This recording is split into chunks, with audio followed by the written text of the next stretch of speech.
여러분, 저는 올해 68세가 된 김창수라고 합니다. 오늘 이 이야기를 하는 이유는 정말 화가 머리끝까지 나서 그래요. 40년 동안 미국에서 고생해서 모은 재산 100만 달러를 며느리와 아들이 노리고 있었다는 걸 알게 됐거든요. 더 기가 막힌 건 저를 너싱홈에 보내서 그 돈을 다 쓰게 만들려고 했다는 거예요. 그래서 저는 결심했습니다. 그 놈들한테는 한 푼도 안 주겠다고요. 지금부터 그 이야기를 차근차근 들려드릴게요. 저는 1984년에 28살의 나이로 아내와 함께 이 미국 땅에 발을 디뎠어요. 그때는 정말 빈손이었습니다. 한국에서는 작은 구멍가게를 했었는데 미국에 가면 뭔가 큰 성공을 할 수 있을 거라고 막연하게 생각했죠. 하지만 현실은 정말 냉혹했어요. 언어도 제대로 못하는 상황에서 처음에는 한인이 운영하는 세탁소에서 일했습니다. 하루에 12시간씩 뜨거운 다리미질을 하면서 손은 까맣게 타고 등은 휘어지는 줄 알았어요. 그래도 포기하지 않았습니다. 아내도 옆에 있는 미용실에서 청소 일을 했어요. 둘이 합쳐서 한 달에 1,000달러 정도 벌었는데 그 돈으로 월세 내고 밥 먹고 나면 정말 쥐꼬리만큼 남았죠. 그런데 1986년에 우리 아들 민호가 태어났어요. 그 작은 생명을 보니까 더 열심히 해야겠다는 생각이 들더라고요. 3년 동안 정말 악착같이 모은 돈 2만 달러로 작은 편의점을 인수했어요. 24시간 운영하는 편의점이었는데 아내와 저는 12시간씩 교대로 일했습니다. 밤에는 취객들이나 이상한 사람들이 자주 와서 무서웠지만 가족을 위해서 참았어요. 편의점을 5년 정도 운영하면서 조금씩 돈을 모았고 1994년에는 더 큰 슈퍼마켓을 인수할 수 있었어요. 그때부터 생활이 조금 나아지기 시작했죠. 민호가 학교에 들어가면서 교육비도 많이 들었지만 우리는 절약하면서도 아이 교육만큼은 최선을 다했어요. 과외비, 학원비, 대학 등록금까지 하나도 빠짐없이 대줬거든요. 민호가 대학을 졸업하고 회계사 자격증을 따서 좋은 회사에 취직했을 때는 정말 뿌듯했어요. 이제 우리가 고생한 보람이 있구나 하면서 아내와 둘이 얼마나 기뻤는지 몰라요. 그런데 2019년에 아내가 갑자기 유방암 진단을 받았어요. 처음에는 초기라서 치료하면 될 거라고 생각했는데 암이 다른 곳으로 전이되면서 상황이 심각해졌죠. 2년 동안 온갖 치료를 다 해봤지만 결국 2020년에 아내가 세상을 떠났어요. 40년 동안 함께 고생하며 살아온 동반자를 잃으니까 정말 허전하더라고요. 그때 아들 민호가 아버지 혼자 계시면 안 되니까 저희와 함께 사세요라고 해서 아들 집으로 들어가게 됐어요. 그때 처음 만난 게 며느리 수진이었어요. 민호가 2018년에 결혼했는데 아내가 아플 때라 결혼식에도 제대로 참석 못했거든요. 수진을 제대로 본 건 아들 집에 들어간 2020년이 처음이었어요. 첫인상이 정말 좋았습니다. 키도 크고 예쁘고 무엇보다 저한테 정말 친절하게 대해줬어요. 아버님, 지금까지 정말 고생 많으셨어요. 이제는 편히 쉬세요라고 하면서 눈까지 촉촉해지더라고요. 그동안 딸이 없어서 아쉬웠는데 이제 딸을 얻은 기분이었어요. 수진이는 정말 세심했어요. 제가 당뇨가 있다는 걸 알고는 혈당에 좋은 음식만 해주고 혈압약 먹을 시간이 되면 챙겨주고 병원 갈 때마다 같이 따라와 줬어요. 친아버지도 이렇게 안 챙겨주는 데라고 하면서 감사해했죠. 수진이의 생일이나 기념일에는 제가 먼저 챙겨줬어요. 명품 핸드백도 사주고 목걸이나 반지 같은 액세서리도 사줬고 차가 오래된 걸 보고는 새 차도 사줬어요. 그럴 때마다 수진이가 아버님이 친아버지보다 훨씬 낫다고 하면서 고마워했어요. 정말 딸 같다고 생각했거든요. 그리고 2022년에 손주 지민이가 태어났어요. 처음 손주를 본 순간 정말 감격스러웠어요. 그 작은 생명이 저의 핏줄이라니 평생 고생한 보람이 있다는 생각이 들었죠. 육아용품은 제가 다 사줬어요. 유모차부터 시작해서 기저귀, 분유, 옷, 나중에는 장난감까지 필요한 건 뭐든지 사줬어요. 수진이가 육아 때문에 힘들어하면 베이비시터 비용도 제가 댔고요. 그럴 때마다 수진이는 아버님 덕분에 정말 편하게 아이를 키운다고 감사해했어요. 저는 정말 행복했어요. 40년 동안의 고생이 다 보상받는 기분이었거든요. 그런데 작년부터 제 건강이 좀 나빠지기 시작했어요. 당뇨 수치도 계속 올라가고 혈압도 약을 먹어도 잘 안 내려가더라고요. 가끔씩 어지럼증이 와서 쓰러질 뻔한 적도 있었어요. 그런 일이 있을 때마다 수진이가 바로 병원에 데려다주고 간병도 해줬어요. 아버님 건강이 제일 중요해요라고 하면서 걱정해주는 모습을 보니까 정말 고마웠죠. 그런데 뭔가 이상한 변화가 느껴지기 시작했어요. 수진이가 제 건강에 대해서 지나치게 걱정하는 것 같았어요. 아버님 혼자 계시면 정말 위험해요. 만약에 쓰러지시면 어떻게 해요? 전문적인 케어가 필요한 것 같은데요. 이런 말을 자꾸 하더라고요. 처음에는 정말 저를 걱정해서 하는 말인 줄 알았어요. 그런데 어느 날 수진이가 충격적인 제안을 했어요. 아버님, 시니어 커뮤니티 한 곳이 정말 좋다고 하던데 구경이라도 가보실래요? 시니어 커뮤니티라고 하지만 사실상 너싱홈이잖아요. 저는 정말 당황했어요. 아직 정신도 멀쩡하고 걸어 다니는 것도 별 문제 없는데 왜 갑자기 너싱홈 이야기가 나오는 거지? 수진아, 내가 아직 그 정도는 아닌 것 같은데? 그랬더니 수진이가 이렇게 말하더라고요. 아버님, 미리 알아보는 거예요. 좋은 곳은 대기자가 많아서 미리 준비해야 한다고 하더라고요.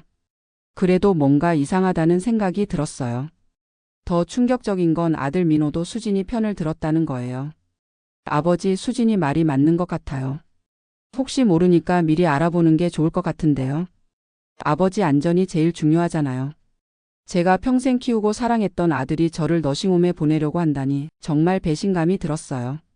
그날 밤에 혼자 생각해 봤어요. 정말 제가 너싱홈에 가야 할 정도로 심각한 상태인가? 물론 건강이 예전 같지는 않지만 아직 일상생활은 충분히 할 수 있는데 말이에요. 그래서 인터넷으로 너싱홈 비용을 한번 알아봤어요. 깜짝 놀랐습니다. 한 달에 평균 8,000달러에서 1만 달러가 든다는 거예요. 1년이면 12만 달러잖아요. 제가 평생 모은 돈이 100만 달러 정도인데 너싱홈에 7에서 8년만 있어도 다 떨어진다는 얘기죠. 그때 뭔가 이상하다는 생각이 확실해졌어요. 수진이가 정말 저를 걱정해서 하는 말인지 아니면 다른 속셈이 있는 건지 의심스러워졌거든요.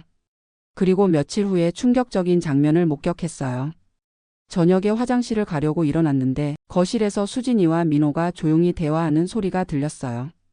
무심코 들어보니 정말 기가 막혔어요. 여보, 아버님이 너싱홈에 가시면 이 집은 완전히 우리 것이 되는 거지? 그렇지. 아버지 명의로 되어 있지만 사실상 우리가 살고 있으니까. 그럼 이 집 팔아서 더 좋은 동네로 이사 갈 수도 있고 아버님 너싱홈비 내고 남은 돈으로 지민이 교육비도 해결되고 일석이조네. 그러게. 그런데 아버지가 너무 건강해 보여서 걱정이야. 혹시 너싱홈 가기 싫다고 하면 어떻게 하지? 괜찮아. 며칠 더 설득해보자. 아버님은 워낙 우리를 예뻐하시니까 결국 우리 말 들으실 거야. 저는 그 자리에서 정말 다리에 힘이 빠졌어요. 지금까지 수진이한테 해준 모든 게 헛된 일이었구나. 명품 가방, 자동차, 각종 선물들, 손주 육아용품까지. 그 모든 게 수진이에게는 그냥 당연한 거였고 저는 그저 돈줄이었던 거죠. 그리고 더 화가 난 건 아들 민호였어요. 제가 40년 동안 고생해서 키운 아들이 저를 돈으로만 보고 있었다는 게 정말 충격이었어요. 그날 밤에 잠을 한숨도 못 잤어요. 지금까지 제가 너무 순진했구나 하는 생각이 들었거든요. 다음 날부터 수진이를 다시 자세히 관찰해 봤어요. 그랬더니 지금까지 못 본 것들이 보이기 시작했어요. 수진이가 저한테 웃으면서 친절하게 대할 때도 눈에는 진심이 없더라고요. 그냥 의무적으로 계산적으로 하는 행동이었던 거죠. 아버님 건강 어떠세요? 라고 물어볼 때도 진짜 걱정하는 게 아니라 언제 너싱홈에 보낼 수 있을지 타이밍을 재는 거였어요. 정말 섬뜩했습니다. 그리고 수진이는 점점 더 노골적으로 너싱홈 이야기를 꺼내기 시작했어요. 아버님, 제가 알아본 너싱홈이 정말 좋더라고요. 간호사들도 친절하고 시설도 깨끗하고요. 혹시 브로셔라도 보실래요? 정말 호텔 같더라고요. 심지어 진짜로 너싱홈 브로셔까지 가져왔어요. 저는 더 이상 참을 수가 없었어요. 감정적으로 대응하면 안 된다고 생각해서 냉정하게 상황을 파악해 보기로 했어요. 먼저 미국 법률을 알아봤어요. 한국과 달리 미국에서는 유언장만 제대로 작성하면 자식이라도 상속에서 완전히 제외할 수 있다는 걸 알았거든요. 그래서 몰래 변호사를 찾아갔어요. 제 상황을 말씀드리고 싶은데 현재 유언장에는 아들한테 모든 재산을 물려주도록 되어 있습니다. 그런데 이걸 바꾸고 싶어요. 변호사가 자세한 사정을 듣더니 이렇게 말하더라고요. 충분히 이해됩니다. 미국 법률상 재산 소유자는 자신의 의사에 따라 유언장을 자유롭게 작성할 수 있습니다. 다만 나중에 법적 분쟁을 피하려면 명확한 의사 표시가 필요합니다. 저는 결심했어요. 모든 재산을 자선단체에 기부하기로요. 한국에 있는 고아원 하나, 그리고 이곳 미국의 어린이 병원 하나. 아들과 며느리한테는 정말 한 푼도 주지 않겠다고 명시했어요. 유언장을 새로 작성하는 동안 정말 마음이 아팠어요. 40년 동안 아들을 위해 모은 돈인데 그 아들이 저를 이렇게 배신할 줄이야. 하지만 후회는 없었어요. 이런 놈들한테 제 피땀 어린 돈을 줄 수는 없거든요. 유언장을 새로 작성한 다음 주에 수진이가 또 너싱홈 이야기를 꺼냈어요. 아버님, 진짜 좋은 너싱홈 하나 찾았는데 예약이라도 해놓을까요? 대기자가 정말 많다고 하더라고요. 이번에는 정말 노골적이었어요. 언제까지 미루실 거예요? 벌써 몇 개월째 말씀드리는데. 목소리에 짜증이 섞여 있더라고요. 그동안의 친딸 행세는 어디 가고 본색이 드러나기 시작한 거죠. 저는 더 이상 참을 수가 없었어요. 수진아, 너 그동안 무슨 생각하고 있었는지 다 알고 있다. 수진이가 깜짝 놀라면서 네? 무슨 말씀이세요? 지난주에 민호하고 나눈 대화 다 들었어.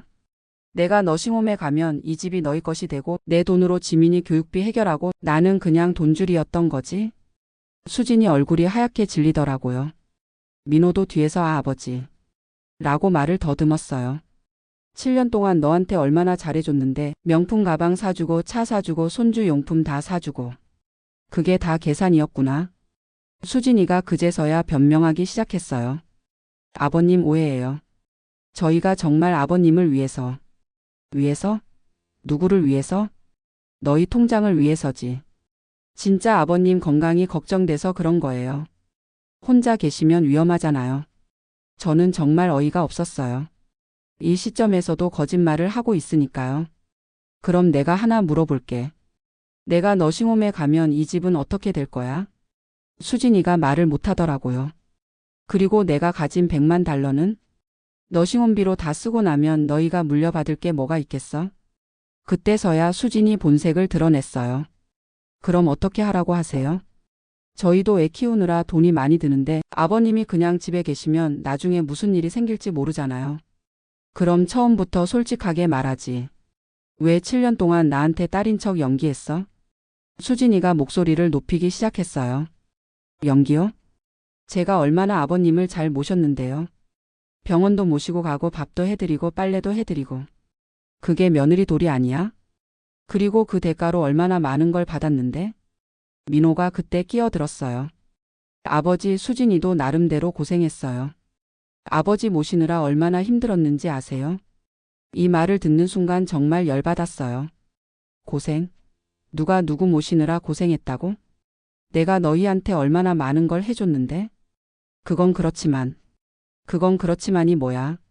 너 어렸을 때부터 지금까지 내가 너한테 얼마나 투자했는지 계산해봐. 교육비, 생활비, 결혼 자금까지. 민호가 할 말이 없어서 입을 다물었어요. 저는 그때 결정적인 말을 했어요. 그리고 너희가 알아야 할 게 하나 더 있어. 유언장을 이미 바꿨다. 수진이와 민호가 동시에 내 재산을 너희한테 한 푼도 안 준다. 모두 자선단체에 기부하기로 했어. 그 순간 수진이 얼굴이 완전히 바뀌었어요. 뭐라고요? 그럼 지금까지 저희가 뭘 한 거예요? 너희가 뭘 했는지는 너희가 제일 잘 알잖아. 7년 동안 나한테서 뽑아낸 게 얼마나 되는지 계산해봐. 수진이가 완전히 돌변했어요. 아버님 너무하시는 거 아니에요? 제가 7년 동안 얼마나 고생했는데. 그럼 지금까지 받은 거 다 돌려내라고 하세요? 드디어 본색이 나왔어요. 7년 동안의 효녀 연기가 한순간에 무너졌거든요. 돌려내? 좋아. 그럼 차부터 가져가자. 그 차가 얼마였는지 기억나지? 그건 명품 가방들, 액세서리들, 손주 용품들 다 계산하면 얼마나 될까? 한 20만 달러는 될 것 같은데? 수진이가 말문이 막혔어요. 저는 계속했어요. 그리고 지금 이 집도 내 명의잖아. 너희가 7년 동안 월세 한 푼도 안 내고 살았으니까 그것도 계산해 볼까? 민호가 그때 끼어들었어요. 아버지, 그러시면 안 되죠. 가족인데 이렇게 따질 일이에요? 가족? 가족이 나를 너싱홈에 처박고 재산을 가로채려고 해? 저희가 언제 가로채려고 했어요? 그럼 아까 그 대화는 뭐였어? 이 집이 너희 것이 되고 내 돈으로 지민이 교육비 해결한다고 했잖아. 수진이가 더 이상 변명할 말이 없으니까 아예 화를 내기 시작했어요. 그럼 어떻게 하라고요? 아버님이 언제까지 여기 계실 건데요? 만약에 무슨 일이 생기면 저희가 다 책임져야 하는 거 아니에요? 그럼 처음부터 그렇게 말하지. 왜 나를 걱정한다고 거짓말했어? 거짓말이 아니라 정말 걱정되니까 그런 거잖아요. 저는 정말 한심했어요. 이 시점에서도 거짓말을 하고 있으니까요. 수진아, 너 이제 그만 연기하자. 7년 동안 고생했을 거야. 수진이가 완전히 돌변해서 소리쳤어요. 맞아요. 정말 고생했어요. 7년 동안 시아버지 모시느라 제 인생이 뭐가 됐는지 아세요? 친구들과 만날 시간도 없고 여행도 못 가고. 그런데 이제 와서 한 푼도 안 준다고요? 드디어 진짜 속마음이 나왔어요. 그럼 지금부터라도 편하게 살면 되잖아. 나 없이. 네? 이 집에서 나가라고. 수진이와 민호가 깜짝 놀랐어요. 아버지, 그건 너무. 뭐가 너무해? 너희가 나한테 한 짓을 생각해봐. 7년 동안 딸인 척하면서 내 돈만 뽑아먹고 나중에는 너싱홈에 처받고 재산까지 가로채려고 했잖아. 저희가 언제 가로채려고. 아직도 거짓말해? 내가 다 들었다니까. 저는 정말 단호하게 말했어요. 한 달 안에 나가라. 그리고 내가 살아있는 동안 다시는 얼굴 보이지 마. 수진이가 눈물을 흘리면서 말했어요. 아버님, 그럼 지민이는 어떻게 해요? 할아버지잖아요. 지민이한테는 미안하지만 어쩔 수 없어. 너희 부모가 이런 식으로 행동했으니까. 민호가 마지막으로 애원했어요. 아버지, 다시 생각해 주세요. 저희가 잘못했어요. 이제 와서 잘못했다고? 7년 동안 계획적으로 한 일인데? 정말 다시는 그런 생각 안 할게요. 믿을 수 없어. 너희는 이미 선을 넘었어. 그날 밤에 수진이와 민호는 짐을 싸기 시작했어요. 다음 날부터 아파트를 알아보더니 일주일 만에 정말 이사를 갔어요. 그때 수진이가 마지막으로 한 말이 정말 가관이었어요. 아버님, 후회하실 거예요.